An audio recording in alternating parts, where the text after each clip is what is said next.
بسم اللہ الرحمن الرحیم۔ اس وقت آپ سب کو معلوم ہے کہ امریکہ اسرائیل کی بھرپور مدد کر رہا ہے فلسطین میں قتل عام میں،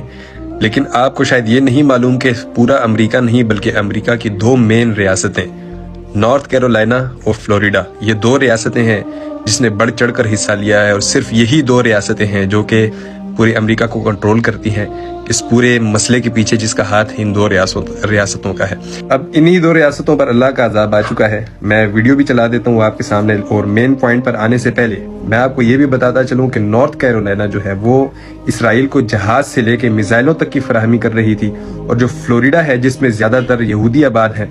وہ پولیٹیکل اور فائنانشل سپورٹ کر رہی تھی اسرائیل کو، اور تقریباً سارا امریکہ کا پارلیمنٹ سب کچھ انہی کے انڈر آتا ہے۔ جب تک وہ نہ چاہیں تو کوئی فیصلہ نہیں ہو سکتا۔ اب یہ جو نارتھ کیرولائنا اور فلوریڈا ہے، اس پر اللہ کا عذاب یوں آتا ہے کہ سمندر سے ایک بہت بڑا طوفان اٹھتا ہے، اور جیسے کہ میں نے کچھ ویڈیوز دیکھی، مجھے تو یوں لگا کہ جس طرح فرشتوں نے سمندر اٹھا کے ان کے سروں پہ بموں کی طرح مارا ہے،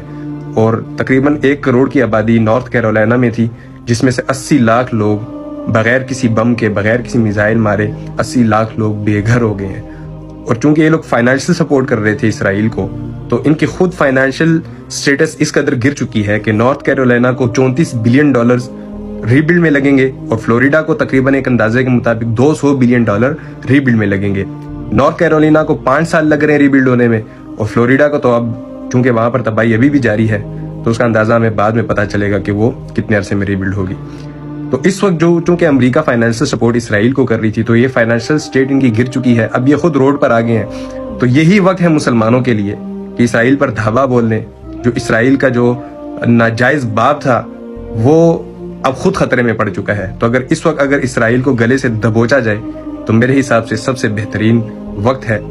یہ مسلمانوں کی یکجہتی کا وقت ہے۔ اگر ابھی بھی مسلمانوں نے ہوش کے ناخن نہ لیے